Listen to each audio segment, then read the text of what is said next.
অনেক দিন পর চলে আসলাম তোমাদের সাথে একটি রাতের খাবারের ভিডিও শেয়ার করতে। আর আজকের রাতের খাবারটা আমার কাছে একদম খুবই পছন্দের। আমার মনে হয় আমার কাছে না, কম বেশি সবার কাছেই অনেক পছন্দের। আজকের রাতের খাবারে ছিল হচ্ছে একদম সরিষা তেলের বিফ তেহারি।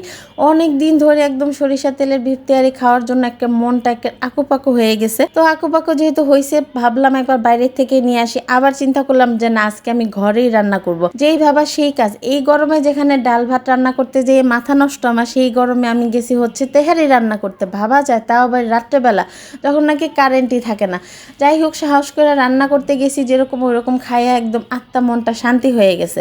মানে প্রথম বাইটটা যখন একদম সালাতের সাথে মুখে দিলাম, তখন সরিষা তেলের একটা ঝাঁজ, কি যে মজা! মানে এটা খাওয়ার জন্য মনটা যেমন ছুটে গেছিলো, খাওয়া মনটা শান্তি করছে। আর সাথে কিন্তু দেখো আমি ছোট ছোট একটু আলুও দিছি। মানে আমি আবার আলু পাগলা মানুষ, আমার আবার তেহারির মধ্যে আলু খাইতে ভালো লাগে। এই তো, আর সাথে তো কুচি সালাদ থাকবে। আর আজকে তেহারিটা যে আমি রান্না করছি না, গোস্তটা কিন্তু একদম হাড় চবড়ি যুক্ত গোস্ত ছিল। মানে শুধু সলিড গোস্ত হলে না খাইতে ভালো লাগে না, সব সহ মিলানো গোস্ত হলে খাইতে কিন্তু বেশ মজা লাগে। আর সালাতের সাথে একটু একটু লেবু কামড় দিতেছিলাম, আর সাথে হচ্ছে একদম কাঁচা পেঁয়াজ।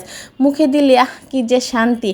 আর এই যে এলাচিগুলি, এগুলি হচ্ছে খাওয়ার মাঝখানে শুধু বিরক্ত করে, না দিলে ঘ্রাণ হয় না, আর দিলে হচ্ছে মুখে পুরা জ্বালাইবো। যাক, আলহামদুলিল্লাহ আজকে রাতে খাবারটা কিন্তু অনেক ভালো ছিল। আমার কাছে তো অনেক ভালো লাগছে। তোমাদের কাছে আমার ভিডিওটা কেমন লাগলো অবশ্যই জানাবে। যদি ভালো লেগে থাকে অবশ্যই একটা সাবস্ক্রাইব করে দিবে। আজ এই পর্যন্তই, আল্লাহ হাফেজ।